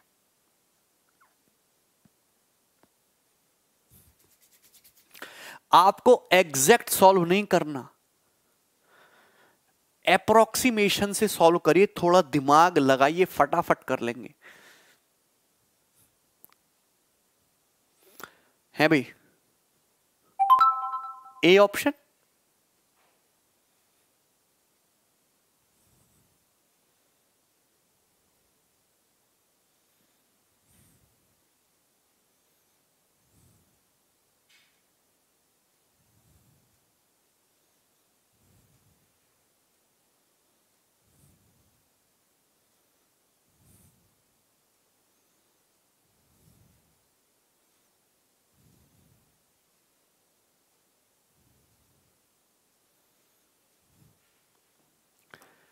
Unit digit से भी देखो, यूनिट डिजिट से, हाँ यार यूनिट डिजिट से भी हो जाएगा सवाल। तो वेरी गुड, सवाल यूनिट डिजिट से भी हो जाएगा। यार अगर ऑप्शन बहुत दूर दूर है ना, अगर ऑप्शन बहुत दूर दूर है, अगर एक टाइप के 2-3 क्वेश्चन कराएंगे ना राम, तो क्वाड्रेटिक इक्वेशन पे 300 सवाल बन जाएगा। एक वैरायटी का एक ही सवाल। खुद से भी तो दिमाग लगाइए। हम केवल कंसेप्ट करवाने के लिए हैं आपको और उस पर प्रैक्टिस। हाँ, अगर ऑप्शन बहुत दूर दूर है, आप मुझे बताओ अल्फा जो है वो 6.2 है लगभग, बीटा 1.8 है लगभग, तो अल्फा की 4 प्लस बीटा की पावर 4 लगभग 1400-1500 पहुंच रहा है। 1764 1800 पहुंचने का तो कोई वो ही नहीं है। अब आप कहिएगा सर √5 कैसे निकाले? मैं आपसे एक चीज कहता हूं, अगर मैं आपसे कहता हूं √484 कितना होता है, तो आप कहिएगा मुझे 22 होता है। क्या होता है? 22। बताओ, अगर मैं यहां 2 अंकों बाद पॉइंट लगा दूंगा तो यहां 1 अंकों बाद लगेगा। तो अगर √4.84 22 है तो 4.84 लगभग 5 ही तो है, ये 4.84 लगभग 5 ही तो है, तो √5 होता है 2.2।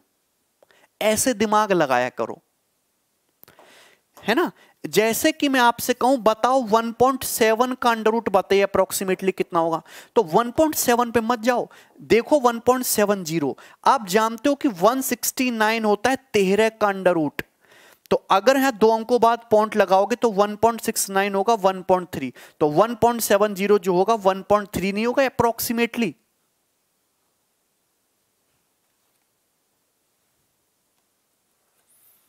ये तरीके हैं।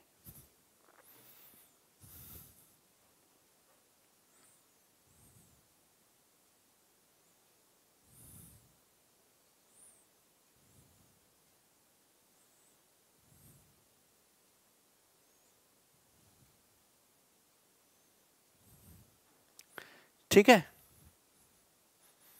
समझ में आया?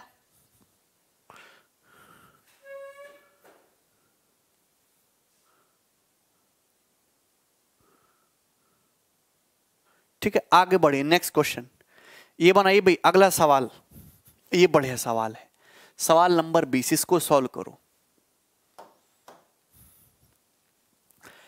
अल्फा और बीटा जो है रूट्स हैं क्वाड्रेटिक इक्वेशन के x² - 2x + 4 के, तो what is the equation whose roots are α³ बटे β² एंड β³ बटे α², वो बताइएगा। तो बहुत बढ़िया सवाल है, आपके सामने क्वाड्रेटिक इक्वेशन दी है, x² - 2x + 4 = 0, तो यहां से sum of roots alpha plus beta निकालेंगे तो माइनस का b/a 2 हो जाएगा, और अल्फा इंटू बीटा निकालेंगे तो c/a यानी कि 4 हो जाएगा। यही तो है, अल्फा प्लस बीटा 2 हो जाएगा और अल्फा इंटू बीटा कितना हो जाएगा तुम्हारा 4। ठीक है भाई, यहां तक कोई प्रॉब्लम है? कुणाल समझ में आया?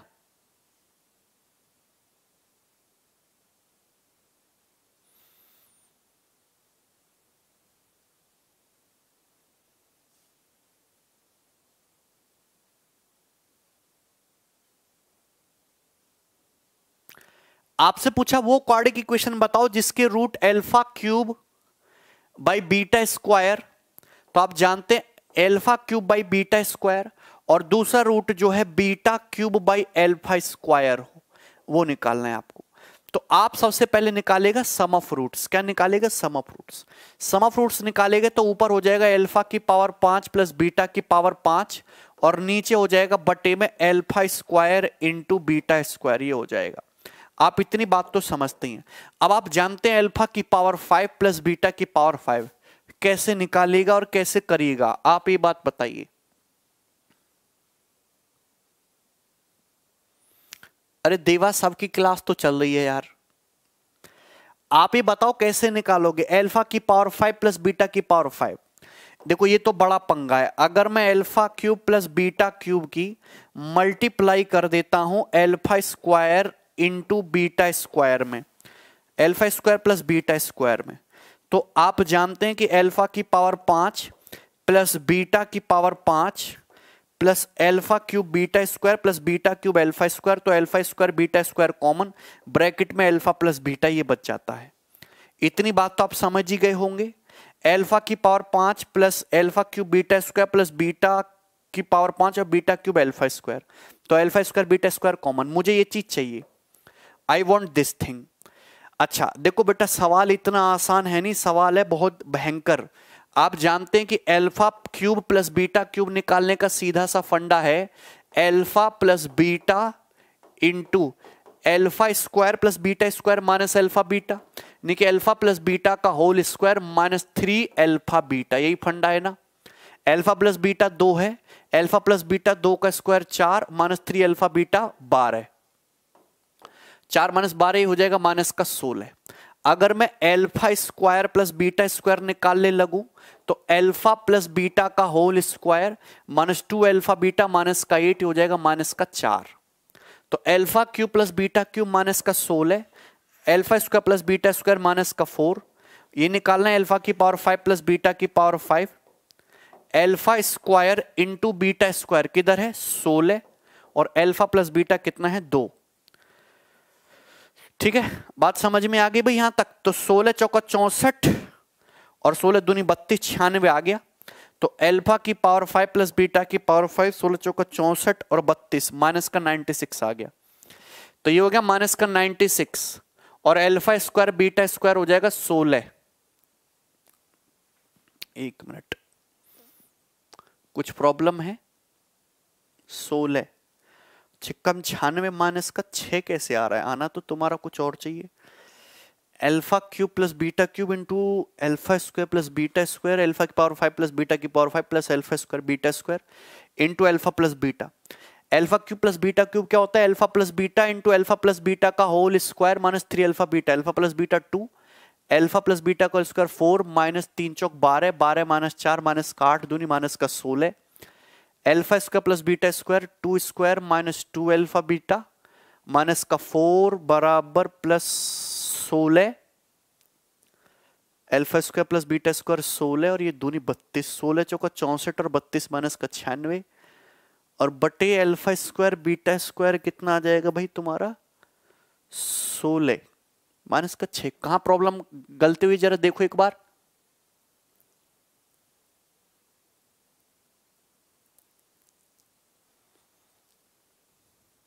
ओके, नहीं ठीक तो है, कहीं कोई उसमें है 64। ओके सॉरी सॉरी सॉरी, हाँ पॉजिटिव आएगा ना। 16 चौका 64, 64 में से 32 घटाएंगे 32 आएगा। सॉरी भाई 64 माइनस ये पॉजिटिव हो जाएगा, 16 चौका 64 में से 32 घटाएंगे 32 आएगा। ठीक है, तो 32 है और अल्फा स्क्वायर बीटा स्क्वायर कितना है? ये तुम्हारा है भाई यहाँ पे 5 और alpha square plus alpha square into beta square 16, तो 2 ही आ गया 2, तो 2 आ गया। तो अगर ये 2 आ गया, सम ऑफ रूट्स 2 आ गया, तो आंसर भी आपका फिर सी ऑप्शन ही होगा। आंसर भी जो है आपका सी ऑप्शन ही होगा। That is the answer, C option. अगर सम ऑफ रूट्स 2 है तो क्वाड्रेटिक इक्वेशन क्या होगी? X square minus sum of roots यानी कि 2 एक ही है, खत्म सवाल। तो ये सवाल थोड़ा सा लेंदी है, थोड़ा सा टिपिकल है, आपको कैलकुलेशन में फास्ट होना पड़ेगा।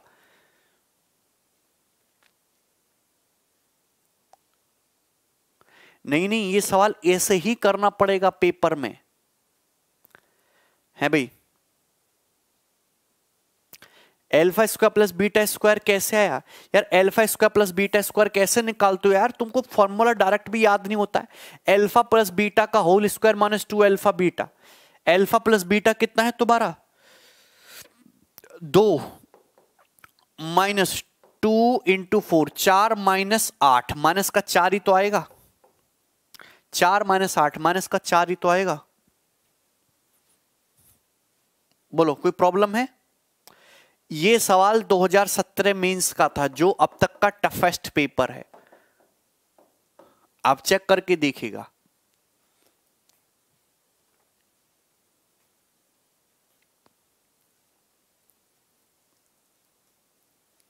बात समझ में आई ना?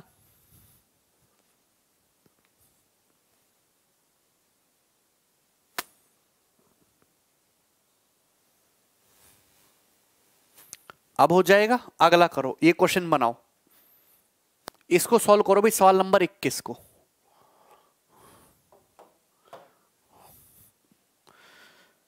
फटाफट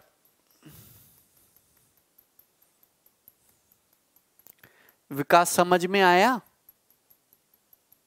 देखो ए और बी समीकरण इसके रूट हैं, तो आप बताइए 1/a² plus 1/b² plus c/b plus b/a का मान क्या है। अच्छा, और ऑप्शन भी वेरिएबल में दे रखा है, तो ऐसा सवाल तो आसानी से हो जाता है। ये px² minus qx plus r, मैं मान लेता हूं कि यहां पे इक्वेशन में ये ले लेता हूं x² माइनस 2x प्लस 1 बराबर 0, ये ले लेता हूं। मतलब मैं अपनी मर्जी से p की वैल्यू को 1 ले लिया, q की वैल्यू को मैंने 2 ले लिया, और मैंने r की वैल्यू को 1 ले लिया, ये ले लिया। और दो रूट आए, ए बी और बी बी, दोनों रूट 1 के इक्वल आया, ए बी 1 और बी बी 1।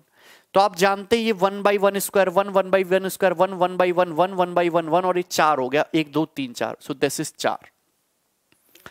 अब आप चेक करिएगा ऑप्शन से कौन सा ऑप्शन ऐसा है जो 4 हो रहा है।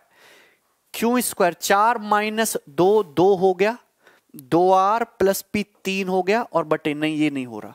ये देखते हैं, ये भी नहीं होगा।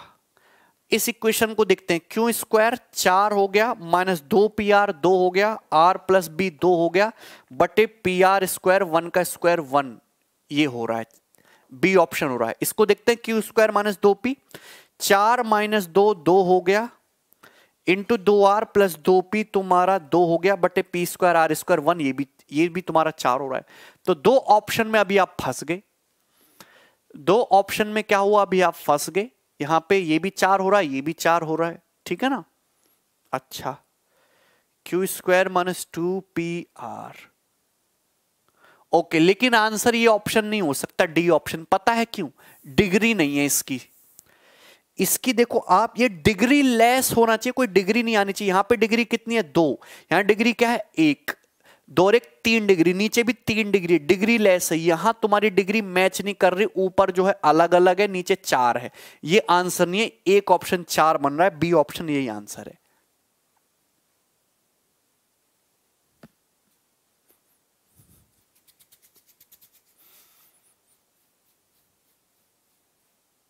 हम अपनी मर्जी से कुछ भी ले सकते हैं, आप अपनी मर्जी से कुछ भी ले लो, हर किसी पे सेटिस्फाई करेगा भाई। आप कुछ भी एज्यूम कर लो, हर किसी पे। बहुत आसान से सवाल है, बेसिक से करोगे तो सवाल सॉल्व करने में, अगर मैं सवाल को बेसिक से बताऊं ना, तो 3 से 4 मिनट लगेगा सॉल्व करने में आपको। विष्णु, बेसिक से बहुत लेंदी पड़ेगा, ठीक है ना। इस तरीके से करिए, सॉल्व करना है तो टिपिकल है मामला। फिर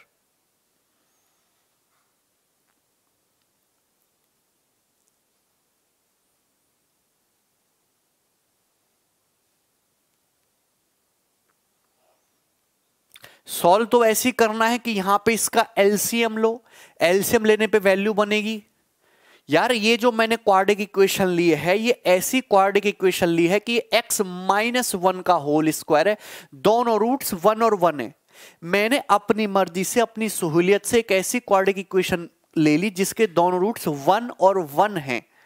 अगर इस सवाल को आप बेसिक से करना चाहते हो तो मैं बेसिक से भी करा देता हूं। हालांकि इस तरीके से क्वेश्चन का आंसर 15 से 20 सेकंड में आ गया। बेसिक से देखते हैं, एलसीएम क्या आएगा? एलसीएम आएगा a² b²। यहां क्या आ जाएगा? b², यहां आ जाएगा a²। a बटा b है, b है तो कमी किसकी है? तुम्हारी a² b की, तो a³ b। यहां b बटा a है, कमी किसके? ab² की, तो ab³। ये हो गया। तो आप ये जानते हैं कि ये तो a² प्लस b² हो गया। यहां से क्या कॉमन आ गया? यहां से कॉमन आ गया तुम्हारा b से तो b कटेगा ना, a³ से, हाँ ठीक है, यहां से कॉमन आएगा तुम्हारा ab, ब्रैकेट में आएगा a² प्लस b², ठीक है, और बटे में a² इंटू b², ठीक है भाई, कोई प्रॉब्लम है? तो आप ये जानते हैं कि यहां से a² प्लस b² क्या है? 1। तो a² प्लस b² तो कॉमन आ गया, a² प्लस b² तो कॉमन आ गया। यहां से 1 है, वहां से ab है, इंटू 1 प्लस ab, और ब्रैकेट में क्या है? ब्रैकेट में है a² इंटू b²। आप ये चीज समझते हैं। तो आप ये जानते कि यहां से a प्लस b जो होगा वो हो जाएगा q बटा p, और a इंटू b जो होगा वो हो जाएगा r बटे p। यही है।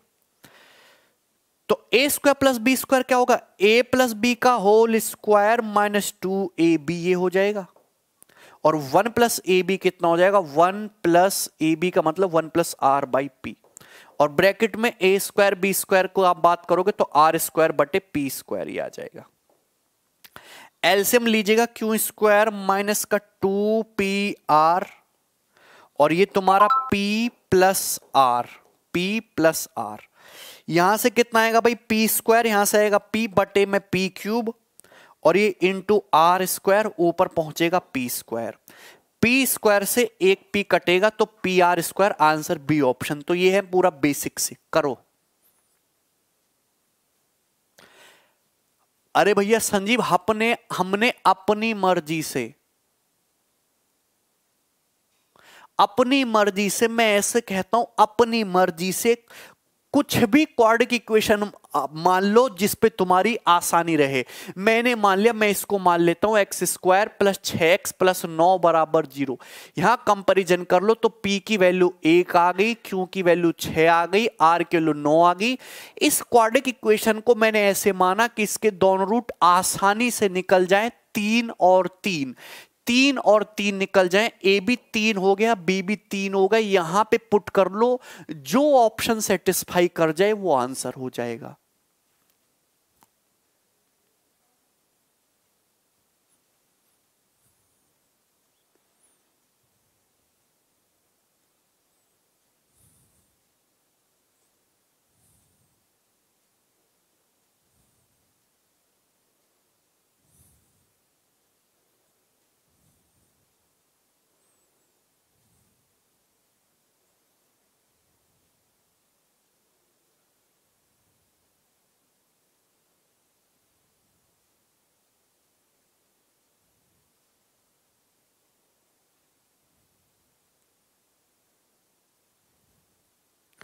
ठीक है,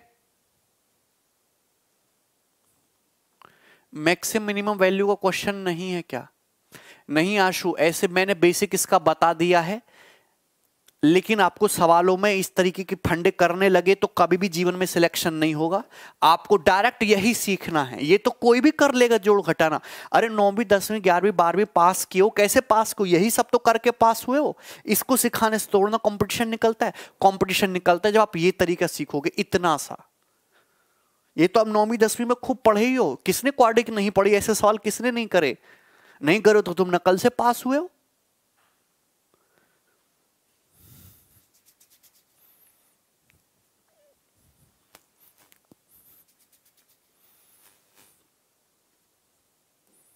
ठीक है, करोगे और क्वेश्चन कि बाकी कर लोगे खुद से? चलो बाकी सवाल क्वाड्रेटिक के आप खुद से करना। ठीक है, इतना ही है क्वाड्रेटिक इक्वेशन, ऐसे ही सवाल इसमें बनते हैं। ठीक है, नकल चला के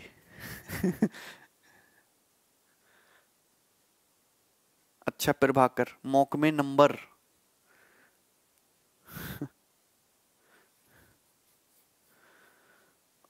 ठीक है स्नेहा, फर्रे। चलो सभी लोग लिखेंगे ट्रिग्नोमेट्री, त्रिकोणमिति, ट्रिग्नोमेट्री। ठीक है ना?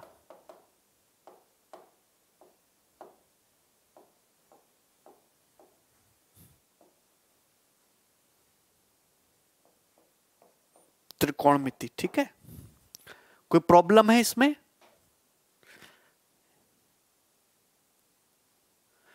नहीं, त्रिकोणमिति लिखिए भाई। सभी लोग आज से ट्रिग्नोमेट्री स्टार्ट कर रहे हैं।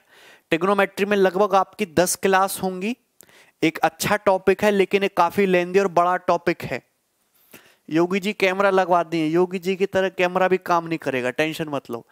त्रिकोणमिति की अगर हम बात करें तो पेपर में अगर हम बात करते हैं इसकी सीजीएल प्री के एग्जाम की, या हम बात करें सीएचएसएल के एग्जाम की, सीजीएल प्री के एग्जाम की बात करो चाहे सीएचएसएल एग्जाम की बात करो, या फिर हम बात करें सीपीओ के पेपर की, और हम बात करें सीडीएस के एग्जाम की, तो ये सारे एग्जाम हैं। तो सीजीएल प्री में और सीएचएसएल के पेपर में आपके 3 क्वेश्चन फिक्स हैं कि ट्रिग्नोमेट्री से 3 सवाल आने ही आने हैं।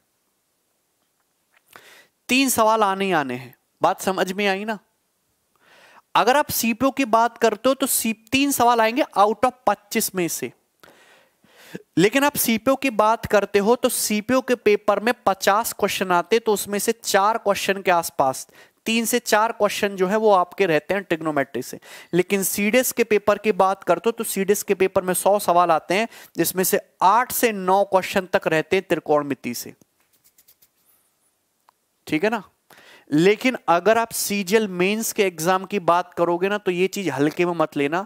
सीजीएल मेंस के एग्जाम में 100 क्वेश्चन आते हैं और 100 सवाल में से 10 से 12 सवाल तक ट्रिग्नोमेट्री से रहते हैं। जैसे एलजेब्रा से भी 10 से 12 सवाल आएगा और इसे ट्रिग्नोमेट्री से भी 10-12 सवाल आएगा।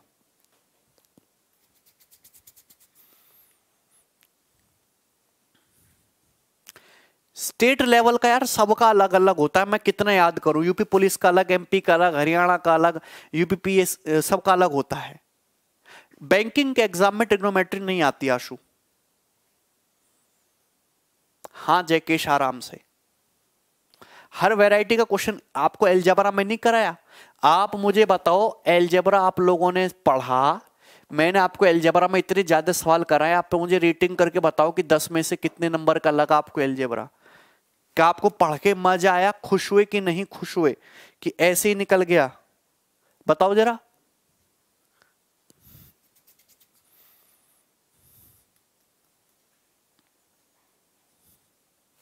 नंबर सिस्टम में कराएंगे, जिनको मैक्सिमम मिनिमम पढ़ना है उनको मैं नंबर सिस्टम में करा दूंगा। हैं 8 7.5, यार तुम तो बहुत खराब कर रहे हो।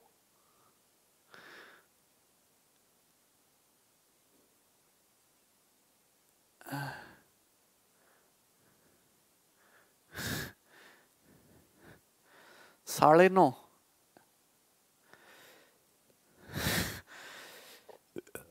10 on 10। अच्छा अभिषेक, पेपर निकल जाएगा।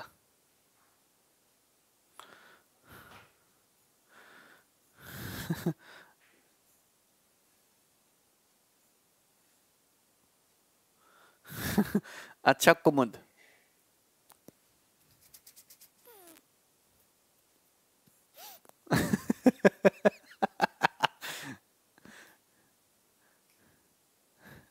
तो ठीक है योगेश, चलो भैया, हो सकता है कि आप सीधे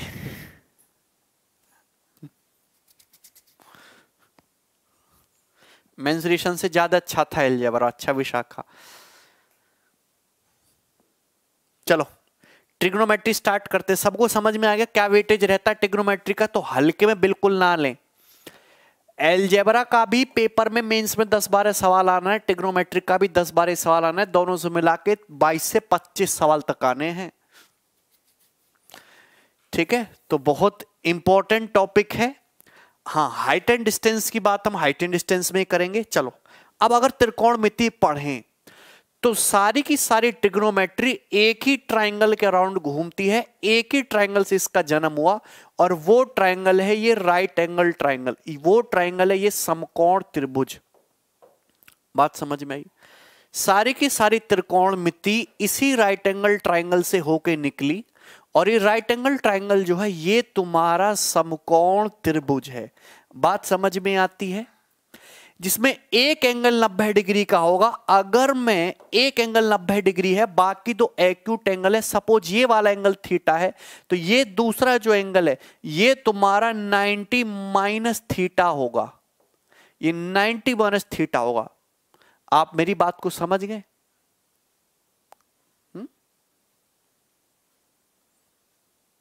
अच्छा नरेंद्र,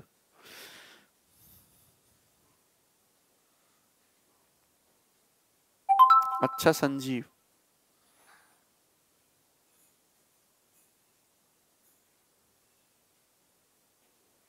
हाँ राहुल,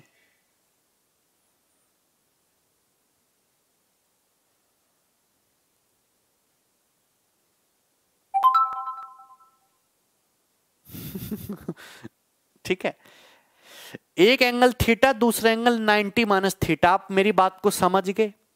कोई प्रॉब्लम है? अगर एक एंगल थीटा है तो दूसरा ऑटोमेटिकली 90 माइनस थीटा होगा, दोनों एंगल का सम 90 डिग्री होगा। अब आप यहां मेरे साथ साथ समझने की कोशिश करना। पहले तो मैं आपको समझना चाहता हूं, ये अगर ये एंगल थीटा तो ये एंगल 90 माइनस थीटा। अब आप मुझे बताओ कि अगर ये साइड तुम्हारी सपोज एक्स स्क्वायर माइनस 1 है और ये साइड तुम्हारी 2x है, तो ये साइड कितनी होगी? या फिर ऐसे समझ लेते हैं, ऐसे मत समझो, अभी ऐसे मत समझो ना। अब आप सुनेगा, अगर मैं इस एक्यूट एंगल को मानता हूं थीटा, ये 90 डिग्री है, 90 डिग्री के सामने होता है हाइपोटेनस यानी कि कर्ण, ये फिक्स है। हाइपोटेनस बोलते हैं, हिंदी में बोलते हैं कर्ण, ये फिक्स है। 90 डिग्री के सामने हाइपोटेनस होता है, राइट एंगल ट्रायंगल की सबसे बड़ी साइड होती है। समकोण त्रिभुज की सबसे बड़ी जो भुजा होगी वो 90 डिग्री के सामने होगी, हाइपोटेनस कर्ण। नाउ अब सुनना आप गौर से, अब आप मुझे बताओ परपेंडिकुलर कौन सा है, बेस कौन सा है। अगर मैं इस एंगल थीटा के लिए बात करूं, सपोज मैंने जो अपना गुड एंगल लेके चला, ये चला थीटा, एक्यूट एंगल थीटा के लिए बात कर रहा हूं, तो इस एक्यूट एंगल थीटा के लिए इसके सामने वाली साइड जो है, अगर मैं इस एक्यूट एंगल थीटा के लिए बात करता हूं तो थीटा के सामने वाली साइड परपेंडिकुलर होगी और बची हुई साइड आपकी बेस होगी। बची हुई साइड क्या होगी? आपकी बेस होगी। बात समझ में आई? बिल्कुल डिटेल में बताएंगे।